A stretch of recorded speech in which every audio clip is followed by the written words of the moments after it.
Vous savez bien que votre audimat, quelle que soit la qualité de votre émission, à cette heure-là, il peut être que plus mauvais Ah, que... ça c'est sûr.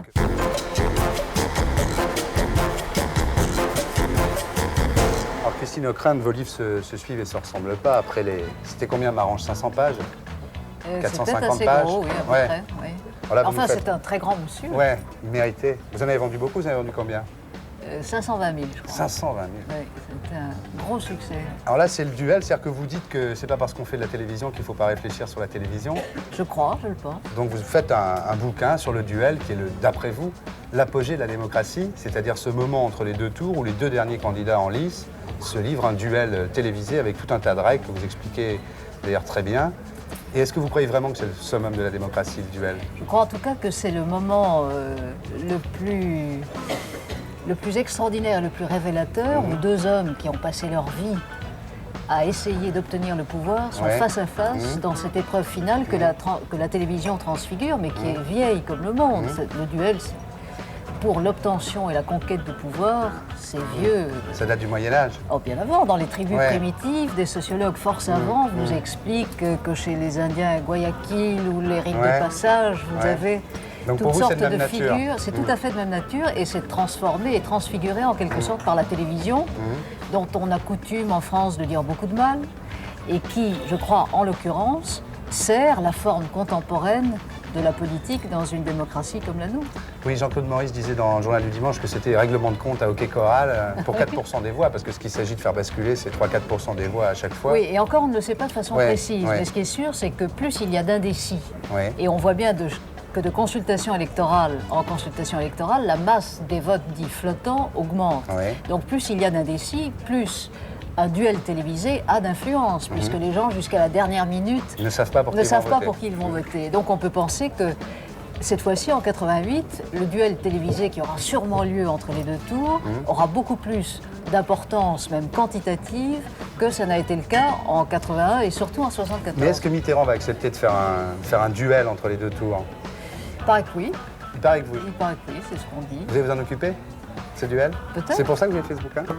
Pas vraiment, mais en tout cas, En tous les je cas, vous trouve êtes capable que... de vous en occuper maintenant, on en est Oui, sûr. c'est pour un journaliste, c'est pas l'exercice le plus gratifiant, Mais hein, parce qu'on justement, voit oui, bien. vous parlez de ça, vous dites que le journaliste peut être soit sablier, comme ça avait été le cas en 74, soit diriger un peu le débat, comme ça a Ce qui été avait le cas été en le cas en 81. 81, où Michel Cotta et Jean Boissonnat étaient intervenus pour Un à peu la beaucoup. fois... Vous ne trouvez pas qu'ils sont intervenus un peu beaucoup? Ça se revoit bien quand même. Ah bon? Ça se revoit bien. Moi, j'ai évidemment longuement visionné ces deux Ouais. débats qui sont d'ailleurs d'une formidable qualité Alors- parce que on dit beaucoup aussi que notre vie politique est devenue d'une pauvreté Ouais. incurable. C'est faux. C'est faux. Je veux dire, il y a dans ces deux débats une richesse à la fois de concepts et d'expressions qui est tout à fait remarquable. On n'a pas le droit de les revoir, ces cassettes. Comment ça se fait? C'est ça le vrai scandale pour moi. Parce que si on voyait aujourd'hui Mitterrand en train de dire si vous votez pour moi, il n'y aura plus de chômage, par exemple, ça serait Oui, terrible. Ce serait terrible. Et si Vous ne trouvez pas ça scandaleux? Ça, vous ne le dites pas du tout. Hein. Vous vous dites qu'on n'a pas le droit de le voir, mais ça n'a pas l'air de vous choquer. Non, c'est-à-dire que la CNCL, dans sa sagesse, a pris un certain nombre de dispositions qui servent, il faut le dire, il faut oser le dire, qui servent l'un et l'autre candidat, parce qu'aucun homme politique n'aime revoir les images de son passé. Moi, je sais que dans l'émission que je fais sur TF1, dans Le Monde en face, quand j'ai eu Jacques Chirac pour inviter en janvier, et que très logiquement, me semble-t-il, on a remontré des images des deux campagnes présidentielles auxquelles il avait déjà participé, Vous avez 74 le et droit de le 81. faire. Oui, puisqu'on était hors période duel. officielle, Ah oui, d'accord. hors campagne Ouais. officielle. Bon, l'entourage n'a pas du tout aimé, Ouais. et lui, sur le moment, pas du tout non plus. Ouais. Il n'aime pas ça. Il n'était Qu'il pas soit de content droite, d'Anne de Sinclair, il n'était pas gauche, content de vous. Les hommes politiques sont rarement satisfaits des journalistes, ça vaut mieux d'ailleurs, quand ils le sont trop, c'est bien pas pour bon les signe non journalistes. plus. Oui. Alors justement, vous analysez très bien le duel de 74, c'est-à-dire avec un Mitterrand qui s'y connaissait pas très bien, Giscard qui s'y prenait très bien, puis après l'inverse en 81, quand Mitterrand se laissait plus donner de leçons. Ah oui, il y a un apprentissage de Mitterrand qui est double, qui est un apprentissage de l'instrument, mais plus profondément un apprentissage de son rôle. C'est vrai qu'entre-temps, il a réunifié le Parti socialiste, il arrive à peu près à colmater les brèches du programme commun, toutes sortes de choses qui sont déjà enfouies dans nos mémoires, parce qu'on a la mémoire courte. Et c'est vrai qu'on voit, même physiquement, un homme politique qui s'est transformé. On voit en revanche Giscard, qui est toujours aussi brillant, qui a une maîtrise de l'exposé remarquable, mais qui lui est président sortant et qui est pris dans les pièges qui sont le bilan, le poids du pouvoir, Oui, qui se c'est voit ce que physiquement. vous faites remarquer. D'ailleurs, on peut résumer le premier en 74 par vous n'avez pas le monopole du cœur, et le deuxième par vous êtes l'homme du passif. Vous êtes l'homme du C'est-à-dire que passif. c'est assez la petite phrase. La petite phrase qui fait basculer, et des petites phrases que l'on retrouve à des moments significatifs, parce que qu'est-ce que c'est qu'un duel politique? Bon, il y a les idées, il y a les programmes, et puis il y a la psychologie des hommes. Et il y a cette extraordinaire alchimie qu'est la télévision, où on peut prévoir toutes les fiches, toutes les formules de la Terre, et on ne sait pas ce qui va se passer, puisque ce sont quand même deux individus face à face. Et ce qui est extraordinaire, c'est que dans ces deux débats, à 7 ans d'intervalle, on retrouve la même phrase, qui chaque fois dénote la faille, la fêlure, le trébuchement.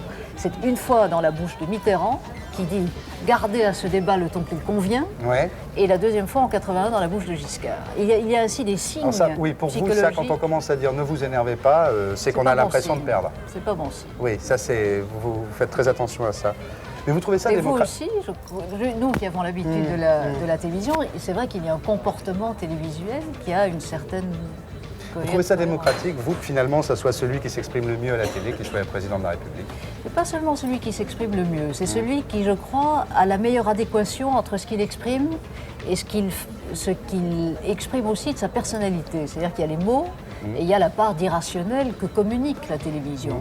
La télévision est un instrument qui est aussi très irrationnel. Et là, je crois qu'il y a une forme de vérité qui fait que la télévision n'est jamais complètement manipulable.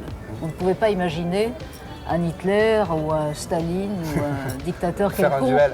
utilisant la télévision pour maîtriser complètement l'opinion publique. Et vous dites que ça amplifie, c'est-à-dire que chez Hitler, ça amplifie le discour.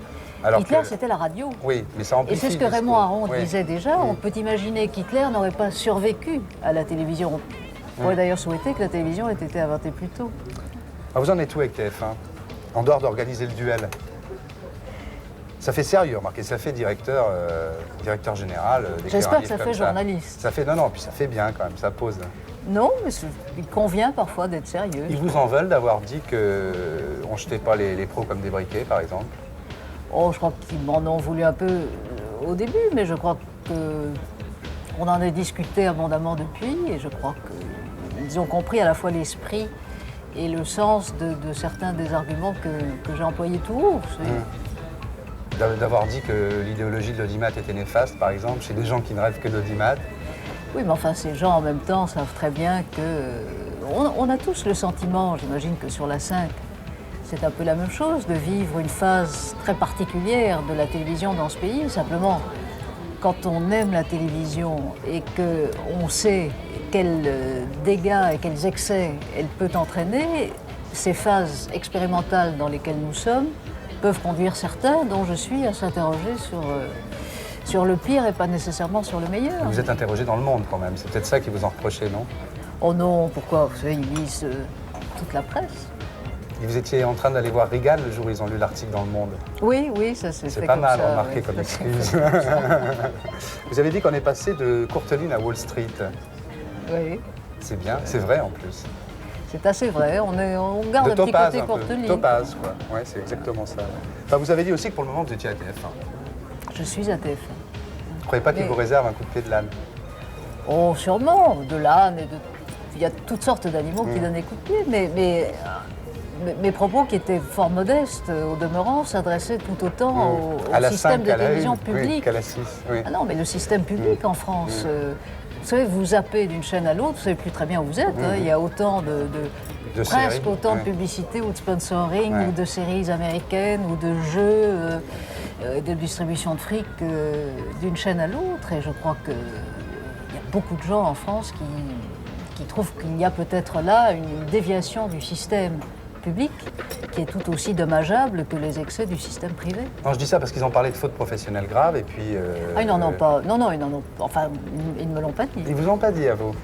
Donc maintenant, ça y est, vous êtes réconcilié avec eux, ou vous pensez qu'après les élections, il peut encore se passer des choses? Non, non, mais moi je suis dans les meilleurs termes avec Moujotte, avec Patrick Lelay, tous les jours. Donc vous êtes très bien là. Ça vous embête Oh, pas, non, très je sais bien. pas. Ça vous embête pas de faire une émission qui est très bien d'ailleurs, mais qui passe peut-être à un horaire qui est plus celui où ce genre d'émission doit passer, Et de voir votre audimat affiché dans l'ascenseur le lendemain matin, ça vous... Je préfère qu'il soit bon plutôt que mauvais. Non, mais vous savez bien que votre audimat, quelle que soit la qualité de votre émission, à cette heure-là, il peut être que plus mauvais ça c'est sûr. que Patrick ça, c'est Sébastien. sûr, mais moi ce qui m'intéresse, c'est d'essayer de trouver des formes d'émissions un peu différentes. Donc c'est vrai qu'avec avec Le Monde en face, on a essayé de mettre au point une formule un peu différente, qui n'est pas parfaite, qui a besoin d'être rodée, on va peut-être en trouver d'autres, mais ça fait partie du travail que l'on fait, comme vous. C'est pas amusant de faire la même chose toute la vie. Si vous propose de le faire à 10h du soir ou 10h30 du soir, vous serez d'accord? 10h30 du soir, qui est plutôt d'ailleurs 11h moins le quart. Oui, 11h50. Pour une émission d'information, non, c'est pas jouable. Parce que les habitudes de vie des Français sont telles qu'ils se couchent à 10h20. Ou alors, il faut faire comme le fait Pascal Brognieux avec beaucoup de talent, il faut leur faire plaisir à partir de 22h20. Faire du sexe. Voilà, du sexe ou du fait divers, un peu tout ça en dessous de la ceinture. Et ça, c'est...